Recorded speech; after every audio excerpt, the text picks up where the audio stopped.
Hello and welcome to the last video actually of the America's 2025 series. We're covering Vivo Keyd Stars from LTA South. I have them ranked 7th going into this season, in part due to having one player that didn't play at all last year, so they're unranked, as well as the 80 carry being ranked last due to being an academy player that didn't play in any Tier 1 games last season. So they're 7th. Last 2 years, they have only improved 9th, 5th, 3rd, and 2nd.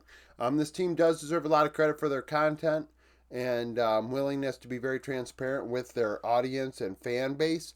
In my opinion, I've been clamoring for it for years about how teams should do really their social media and just interactions with the fans in a totally different way and in a way that's very similar to what Vivo Keyd Stars has done.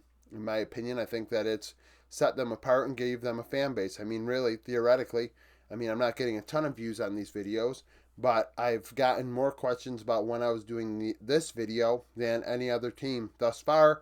So I think that says that in and of itself. Now, as far as the team itself is concerned, we have Bull in top lane. Bull did not play at all last season.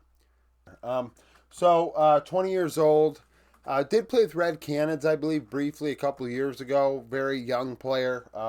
Youngest on this team, so we'll see what transpires with that. In the jungle, we have Decimus. Decimus is a player that I believe is at least their best player based on last season's stats. Third in his role. I think he was also very decent last season as well statistically. 4.3 KDA, 71.3 KP, 6 CS per minute. Very solid numbers, actually staying alive at a pretty decent rate. Negative 2.7 share differential, a 1.18 damage divided by gold. Up 40 gold at 15 minutes. But a key stat that probably boosts him more than anything, a 5.14 vision efficiency. That means he's putting up 5.14 vision score per ward placed, which is a lot more than everybody else pretty much. So very efficient with his warding. Third in his role, 15 champions in 71 games. 21 years old, Vi, Maokai, and Nocturne, 39% of his champion pool. So an interesting champion pool as well as the Nocturne in there. In mid lane, we have Kisei. Kisei played with Order when they went to MSI a couple years back. I don't recall. I don't think he played with Chiefs Esports Club last year when they went to Worlds. But has went to an international event and is still a young player at only 21 years old.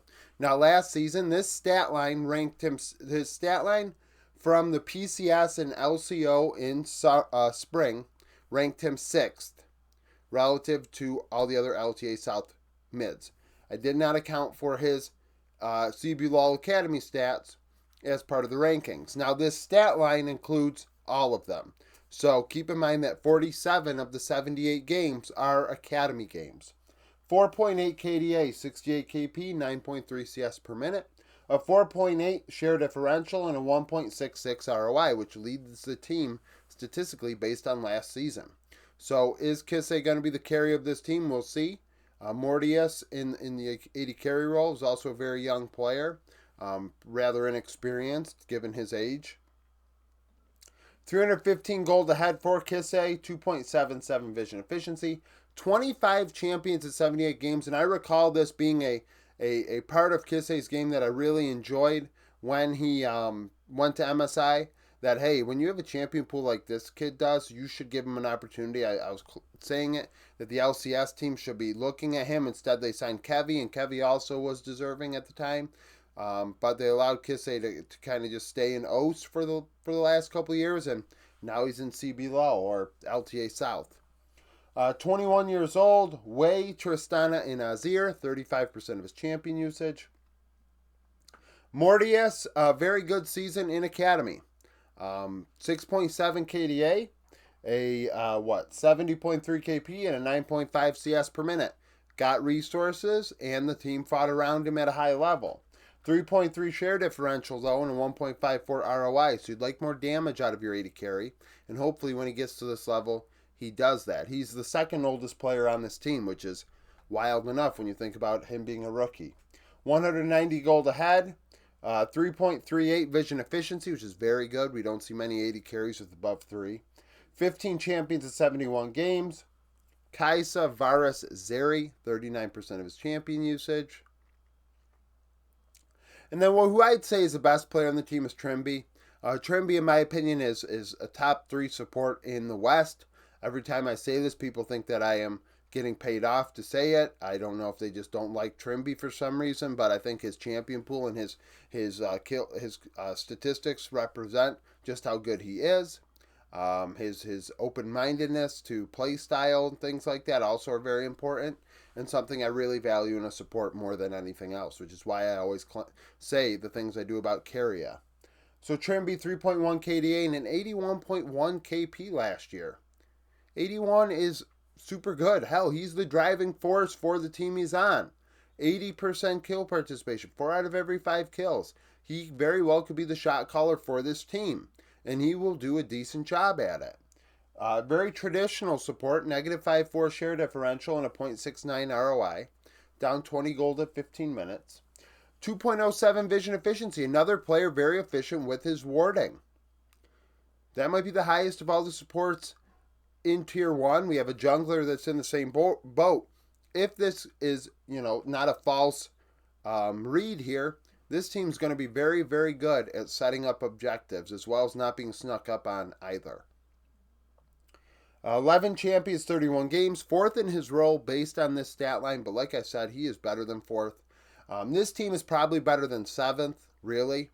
With Bull actually being a real player, he's probably not last. And Trimby's not 4th. He very well could be 1st in LTA South. 24 years old. Nautilus Rel Alistar, 58% of his champion usage. Coach is Seal. Like I said in the beginning, I give this team a lot of credit. Seal as well. Very transparent about what his decision making is with this team.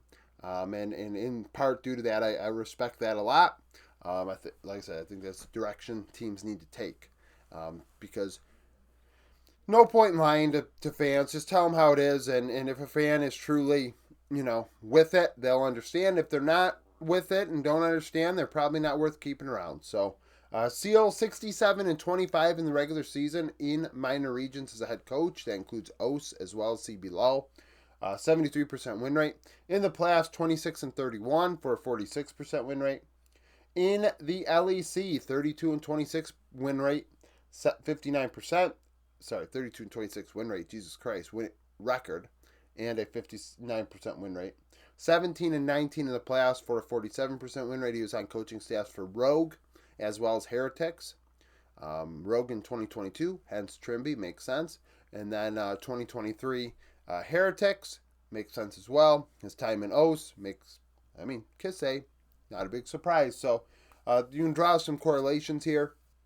One of the best orgs in the regular season last year in CB Low. I expect them to be middle of the pack in LTA South. Thank you for watching. If you liked the video, like it. Subscribe to the channel for daily League of Legends content. Follow me on Twitter, join the Discord, become a YouTube supporter, and hope to see you again tomorrow.